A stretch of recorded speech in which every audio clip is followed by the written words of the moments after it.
What's a secret that could tear your entire family apart?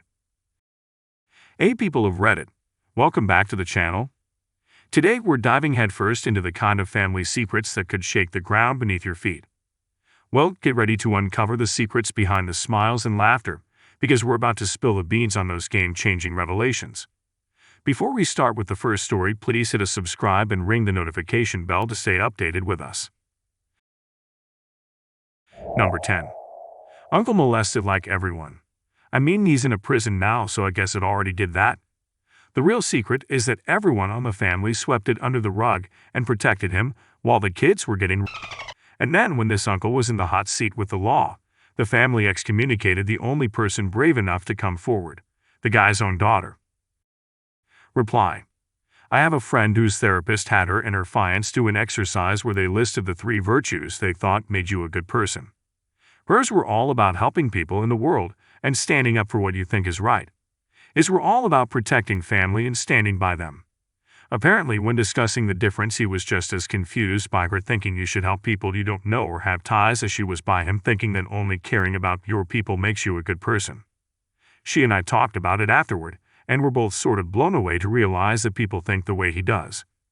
Not that people are tribalistic about family, but that to them, that was the only thing that makes you a good person. Thinking that just being loyal and nice to your own family makes you a good person without any regard for moral behavior or helping others is so unimaginable to me. I think about it a lot now, though, as I think it explains a lot of behaviors from people I used to not understand. Number 9. I met my blood family when I was around 16. Around 18, I found out that there is a family member with special needs of some kind, although I'm not sure whose child it is, where they are, or what their exact condition is. However, upon me asking about her, after she contacted me via social media, I was simply told, we don't really talk about her. Kind of a family rule. That's all I have been and will be told, and I haven't heard from her or from them about her for years. Reply. That's really sad. I hope your relative is ok. Hiding/isolating them I'm sure can be bad for their health, physically, mentally. Would be useful for you to know what her condition is. Family medical history can be helpful for you in case you go to a doctor. I tell my doctor about my family's issues, uncle, cousins, and aunts and uncles. It's been helpful for me. Number 8. Everyone thought I was miserable on Thanksgiving. The reality is that I was sober and dealing with all the triggers for the first time in 10 years. I've been nearly blacked out drunk for every family holiday since I was like 17 or 18. Number 7. I was sexually abused by a family member when I was 6. I'm 37 now. Until a couple of weeks ago, I had never told a soul and had no plan to. I told my therapist and it has helped a lot. My family doesn't know, though the person who did it certainly does, and we have a very small family. I've been constantly conflicted about opening this topic for discussion. I worry it would rip my family apart and leave me isolated. AskReddit to add, this is easily the most public I've ever been sharing this information, and I did so hesitantly. It's been a rough burden to bear, and I constantly wonder how much of who I am has been shaped and formed by holding this inside, trying to be strong. Number 6. Not going to break apart the family, but I'm curious about what happens to family gatherings once my grandma passes away. She's 94 and in pretty good health for her age. She's also one of the most petty and mean-spirited women I've ever met. I'm curious what comes out when her health starts spiraling. There's a very thinly veiled hatred of my mother and both my aunts. One adds a child from a previous marriage that has been cut out of the will, which has been causing problems for the last 2 decades. Christmas gifts are always cash, and he's been getting mega shafted. One year, a few years ago, me, my sister, and bio cousin all got $1,000. He got $1. He's never invited on vacations, but my aunt and uncle are, etc. My other aunt is a bit of an alcoholic when my grandma is around, and only when she's around, and is definitely not afraid to speak her mind. Meanwhile, all this shit means I see the extended family maybe once a year, and my cousins I was close with growing up are now rather distant, although that's on me because I'm terrible at communicating and reaching out to anyone. Number 5. My grandparents cheated on each other at different points in time. The results are that I have an uncle who is a decade younger than me, but they may not be biologically related to me since my grandfather may not be biologically my grandfather. I am the only one who knows this, as both have told me and only me. Number 4. My grandparents convinced my father I was not his. They changed their minds after they saw me but not his mind, never raised it. His siblings don't know the awfulness this created for me and my mom. Neither does my brother. Therapy 5 years. BB, my brother has a child he abandoned before birth and has told no one about. My mom found out through one of his friends. No one discusses it. C, my cousin is adopted. Not allowed to discuss. D, my uncle is polyamorous. No one knows but me through his very brief, mistaken Facebook post to that community. E, we don't talk about the German branch, Nazi history. F, no one talks about great-grandmother abandoning 3 children in the old country for adventure in this one.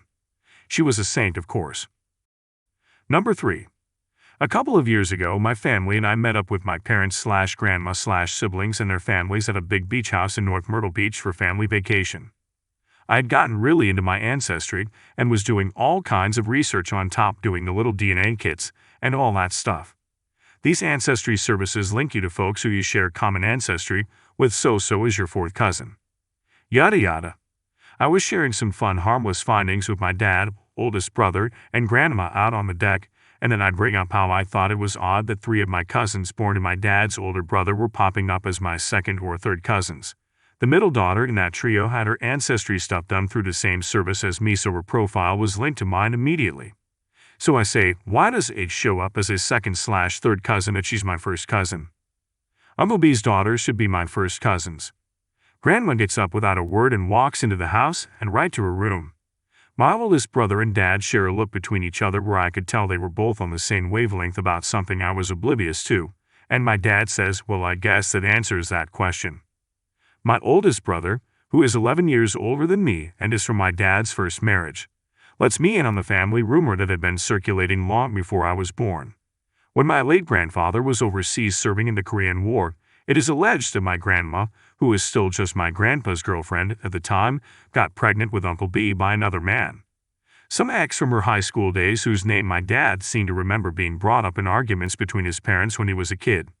My grandpa came home from the war, they got married immediately, and I guess the math of when Uncle B was born and when my grandpa came home lined up just enough to make it believable that Uncle B was indeed my grandpa's firstborn son. But Uncle B looks nothing like my dad and the other 2 brothers. He's short and has a different look to him, whereas my dad and his younger brothers are all tall behemoths of men whom resembled each other and their dad. I never thought of it before, but now when I look at photos I can't help but notice just how different Uncle B appears in comparison. My ancestry discovery and my grandmother's reaction to it basically gave that rumor steady legs to stand on. And we have not spoken about it since that night.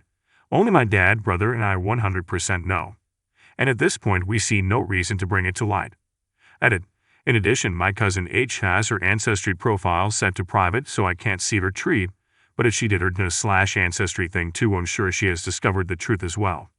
So I'm assuming at least she knows as well that her dad has a different dad than my grandpa. Number 2. My grandmother had a brother called Sean with special needs/additional needs.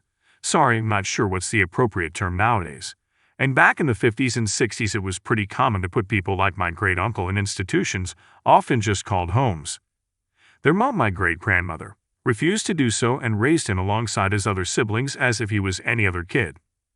One day the extended family must have had enough of having what would have been considered a shameful thing and took him and gave him to a home, where special needs people were given small rooms and forced to make baskets every day. When she found out, she raised absolute hell traveling to every one of these places till she found him and brought him home. Sadly, my great-grandmother passed away a few years later, and the family pushed to have him put in a home again. Thankfully, my grandmother was now an adult and she refused, and she took him in. Then in about the mid-2000s, Sean went to a proper care home with nurses and stuff. He loved it so much that he often didn't want to leave, 'cause we always had him at every family function, 'cause he was worried they'd give his room away. He could name any song just by listening to a few bars, and if you asked him what was a known song at any point he could tell you. Sean passed about 5 years ago surrounded by us, his family, and to think he could have so easily been lost or forgotten. I can't imagine how many people were. It's heartbreaking. Number 1. I look like a mixture of my uncle by marriage and my mother. I don't have a genetic condition my sister does, even though I definitely should. When I brought this up to my mother, she avoided the question. Thanks for joining us on this wild ride stories. If you've enjoyed the drama, don't forget to give us a thumbs up and hit that subscribe button to stay tuned for more jaw-dropping content.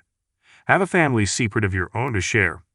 Drop it in the comments below. We love hearing your stories. Until next time, remember, the truth might be hidden, but it's always worth exploring. Catch you in the next video.